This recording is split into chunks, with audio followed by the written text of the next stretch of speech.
CNBC आवाज Motilal Oswal studios में आपका स्वागत है। नमस्कार, मैं हूं आपके साथ आशीष चतुर्वेदी और आप देख रहे हैं खिलाड़ी नंबर 1। मार्केट्स में लगातार सुस्ती देखने को मिल रही है। कल का आखिरी 1-1.5 घंटा भी देखें तो मार्केट्स में गिरावट वाला था और आज भी शुरुआत ठीक ठाक हुई थी, लेकिन उसके बाद बाजार फिसलते हुए नजर आ रहे हैं।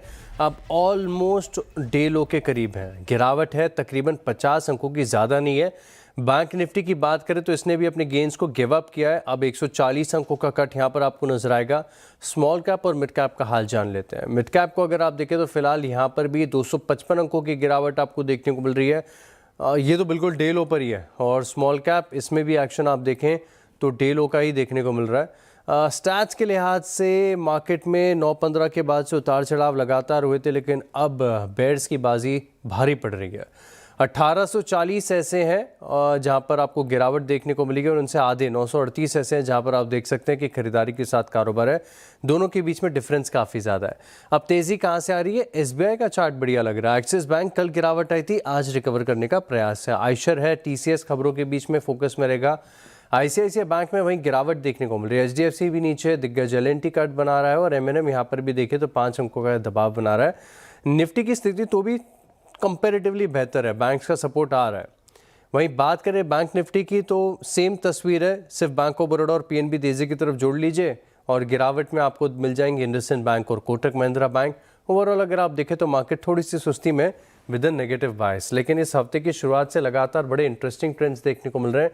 खासतौर पर अगर आप देखें तो स्टॉक स्पेसिफिक एक्शन को लेकर आप बाजार में क्या रणनीति होनी चाहिए, हमारे तीनों खिलाड़ी अपने पोर्टफोलियो में क्या जोड़ेंगे, क्या घटाएंगे, जान लेते हैं उन्हीं के साथ। तो सबसे पहले शो में स्वागत कीजिए IDBI कैपिटल की क्षितिजा साल्वी, कोटक सिक्योरिटीज़ के अमोल आठवले और ग्लोब कैपिटल मार्केट्स के गौरव शर्मा हमारे साथ। आप तीनों का नमस्कार, गुड मॉर्निंग।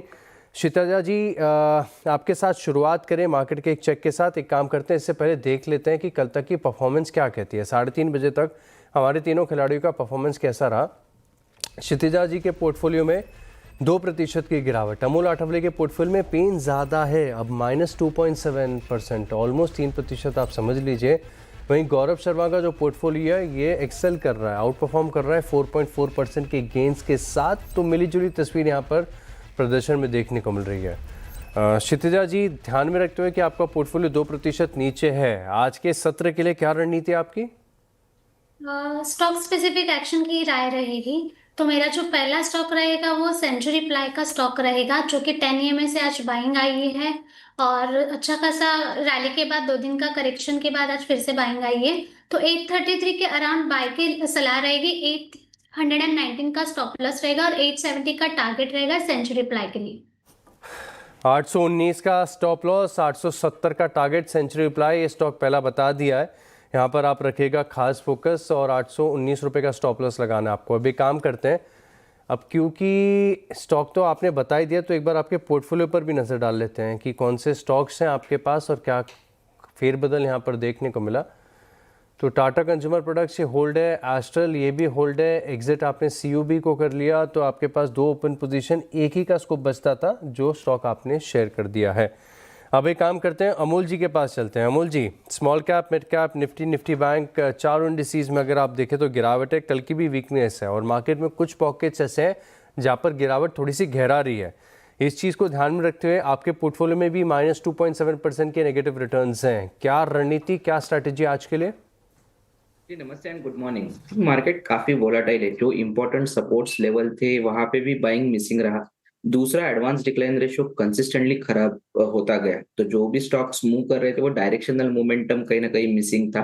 सुबह के गेन्स के बाद मिड कैप में और स्मॉल कैप स्टॉक्स में भी देखते हैं तो सेलिंग प्रेशर ऊपरी लेवल पे भी देखने को मिला था। स्ट्रैटेजी के हिसाब से देखूंगा तो प्रॉमिसिंग पैटर्न जो अभी भी बाइंग साइड का व्यू मेंटेन रखे है उसी के ऊपर फोकस रहेगा। तो कमिंस के साथ जाना चाहूंगा पोजिशनल पॉइंट ऑफ व्यू से। 4515 के आसपास है, पोजिशनरी टारगेट निकल के आ रहे 4750 के और स्टॉप लॉस रहेगा उसका 4430 का। टाइम ले सकता है, मार्केट वोलाटाइल है, कंसोलिडेट हो सकता है, बट पोजिशनल सेटअप अच्छा है। 4750 के टारगेट तक मोमेंटम कंटिन्यू रहने के चांसेस चार्ट्स पे दिख रहे। ऑल राइट, 4750 तक के टारगेट्स यहाँ पर आपको देखने को मिल सकते हैं। कमेंट्स ये स्टॉक चुना है जहाँ पर आप रखेंगे खास फोकस, और क्योंकि स्टॉक्स तो आपने बता दिया तो एक काम करते हैं, पोर्टफोलियो आपका भी चेक कर लेते हैं। क्या कहता है अमोल आठवले का पोर्टफोलियो, जिसके चलते 2.7% की गिरावट यहाँ पर देखने को मिली है। तो परसिस्टेंट सिस्टम्स ये एक ही होल्ड है, दो का स्कोप बनता है आपके पास। एक आइडिया कमेंट्स आपने ऑलरेडी शेयर कर दिया, तो दूसरे के लिए दोबारा आऊँगा। तब तक एक काम करते हैं, गौरव शर्मा का पहले पोर्टफोलियो देखते हैं, फिर मार्केट पर रणनीति समझेंगे और आइडिया भी देखेंगे। अब गौरव जी के पोर्टफोलियो में एक नेस्ले है, एग्जिट कर लिया, प्रॉफिट बुकिंग किर्लोस्कर ऑयल में हो गई, यानी आपके पास भी विकल्प है 2 शेयरों का। तो सर सबसे पहले आप बताइए, ऐसे मार्केट्स में क्या रणनीति है आपकी? आप तो आउट परफॉर्म कर रहे हैं, तो क्या स्ट्रैटेजी रही है जिसके चलते 4.4% के गेन्स आए हैं? Good morning. I think strategy बहुत ही सिंपल थी। जैसे सभी एनालिस्ट का व्यू है, मेरा भी उसी तरीके से था कि स्टॉक स्पेसिफिक अप्रोच रखनी है। बाजार वॉलेटाइल है और ऐसे में बहुत ही सर्च कर पाना, ढूंढना, शेयर को चुन पाना और उस लेवल पे इनिशिएट कर पाना बहुत ही मुश्किल हो जाता है। तो स्टॉक स्पेसिफिक अप्रोच मैंने रखी, अभी भी मैं उसी तरीके से रख रहा हूँ। इंडेक्स की परफॉर्मेंस को साइड में रखते हुए एक स्टॉक के चार्ट को, उस पर्टिकुलर सेक्टर को अलग नजरिए से देखते हुए वही एक अप्रोच में पैन आउट कर रहा हूं और अभी भी मैं उसी अप्रोच के साथ कंटिन्यू करूं। तो स्टॉक स्पेसिफिक एक्शन पर ज़्यादा फोकस बना रहेगा। तो बताइए सर, पहला स्टॉक कौन सा होगा आपका? मैंने जो आज के लिए शेयर चुना है वो है दिग्गज PSU bank, state bank of India. 976-77 की रेंज में ये शेयर अभी ट्रेड कर रहा है। करंट मार्केट पे इस पे बाय की सलाह रहेगी। स्टॉप लॉस है 965 का और 998 तक के मैं टारगेट्स एक्सपेक्ट कर रहा हूं इसमें आते हुए। क्या बात है।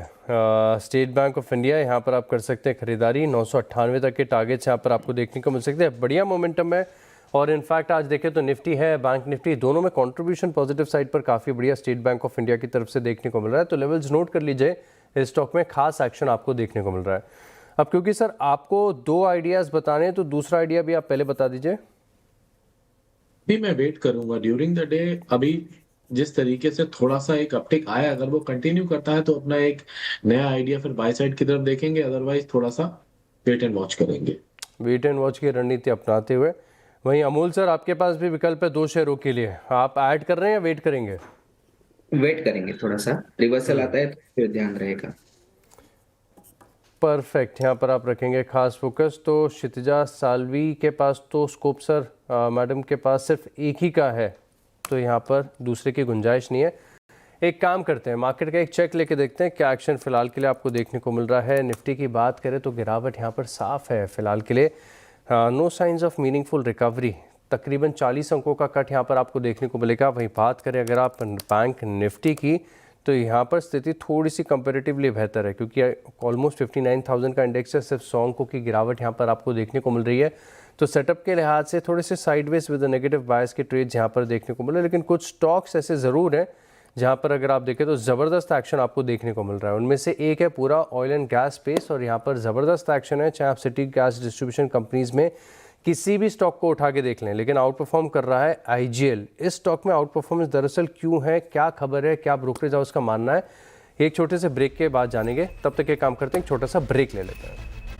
चलिए, ब्रेक के बाद आपका स्वागत है और अब बात करते हैं ऑयल एंड गैस स्टॉक्स की। और खासतौर पर अगर आप देखें तो आईजीएल, ये स्टॉक आउट परफॉर्म कर रहा है। ऑलमोस्ट 5% के गेन्स यहाँ पर देखने को मिल रहे हैं, लगातार तेजी देखने को मिल रही है। क्या कारण है, क्या खबर है, क्या ब्रोकरेज हाउस का मानना है, जानते हैं मेरे सहयोगी यतिन मोता के साथ। यतिन बताइए। बिल्कुल, और आशीष देखिए, काउंटर में आपको लगभग 4% की तेजी देखने को मिल रही है। और क्लियरली ये जो one nation one grid one tariff के अंतर्गत जो पीएनजीआरबी ने डिसीजन लिया है, उसका फायदा होता हुआ दिखाई पड़ रहा है सिटी गैस डिस्ट्रीब्यूशन कंपनीज को। इनफैक्ट पीएनजीआरबी को लगता है कि जो नेचुरल गैस के ट्रांसपोर्टेशन टैरिफ्स हैं, ये 3 जोन की बजाय 2 जोन किए जाएँ तो बहुत ज़्यादा बचत होती हुई नज़र पड़ेगी सिटी गैस डिस्ट्रीब्यूशन कंपनीज के लिए। इनफैक्ट आज एक ब्रोकरेज नोट भी आई है आईजीएल पे, जहां काफ़ी सारा ट्रैक्शन देखने को मिल रहा है। नोमुरा ने आईजीएल को अपग्रेड कर दिया है, टारगेट अब 230 रुपये है।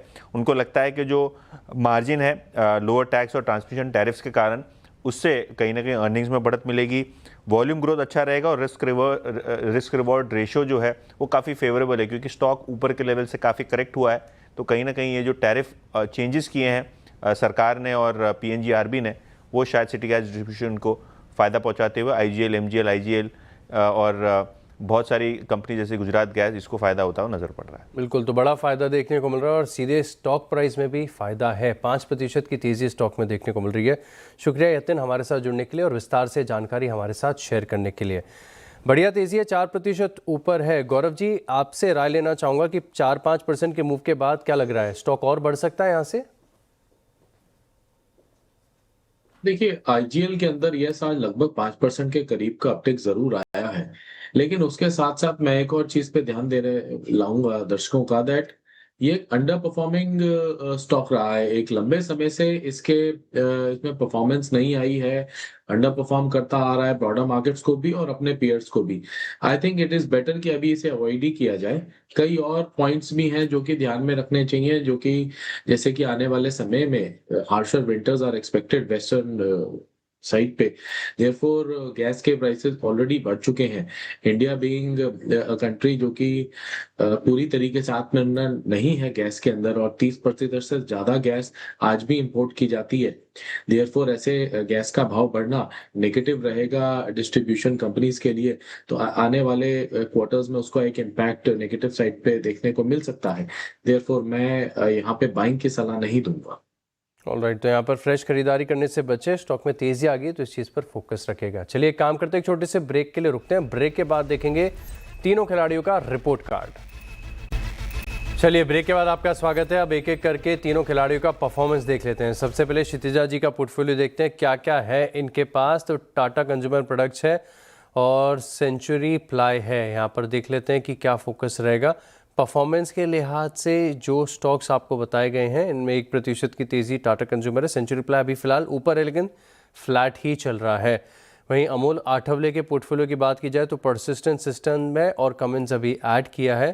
परफॉर्मेंस के लिहाज से इन दोनों स्टॉक्स में जो एक्शन आपको देखने को मिल रहा है इसमें परफॉर्मेंस आई है परसिस्टेंट सिस्टम में ऑलमोस्ट 1.4% के गेंस है। क्या बात है, कमेंस भी इनके रिकमेंडेशन प्राइस से ऊपर चल रहा है, तो परफॉर्मेंस में ज़रूर थोड़ा सा सुधार एक्सपेक्ट कर सकते हैं। वहीं गौरव शर्मा के पोर्टफोलियो को देखा जाएगा तो स्टेट बैंक ऑफ इंडिया एकमात्र एक ही स्टॉक है। 998 के टारगेट के लिए स्टॉक में खरीदारी करने की राय दी थी। अब जिन स्तरों से ये स्टॉक शेयर किया वहाँ से आप देखें तो ऑलमोस्ट थोड़ा सा माइन्यूटली सा ऊपर चल रहा है। अब फाइनल परफॉर्मेंस आपकी स्क्रीन पर लेकर आता हूँ। तीनों खिलाड़ियों में अगर आप देखें तो गौरव शर्मा जी है आउट परफॉर्म कर रहे हैं, लगातार बड़ी बढ़त और अच्छे मार्जिन के साथ लीड कर रहे हैं और 4.5% के गेंस के साथ। अमूल आठवले के पोर्टफोलियो में डैमेज कंट्रोल जरूर देखने को मिला। अब सिर्फ 1.5% की गिरावट बची रहेगी, उम्मीद है कि ये भी थोड़ी सी रिकवर कर जाए। वहीं क्षितिजा साल्वी के पोर्टफोलियो में देखें तो 2.7% की गिरावट है, लेकिन कुछ कन्विक्शन वाले स्टॉक आइडियाज़ ऐड किए हुए हैं और आगे भी ऐड करने का विकल्प है इनके पास। तो उम्मीद है कि परफॉर्मेंस यहाँ से और थोड़ी सी बेहतर देखने को मिले। आप तीनों मार्केट एक्सपर्ट्स का बहुत बहुत धन्यवाद हमारे साथ जुड़ने के लिए, पोर्टफोलियो में कन्विक्शन आइडियाज़ हमारे साथ शेयर करने के लिए। और चलिए इसी के साथ खिलाड़ी नंबर 1 में इतना ही, लेकिन आप बने रहेंगे CNBC आवाज़ के साथ। नमस्कार।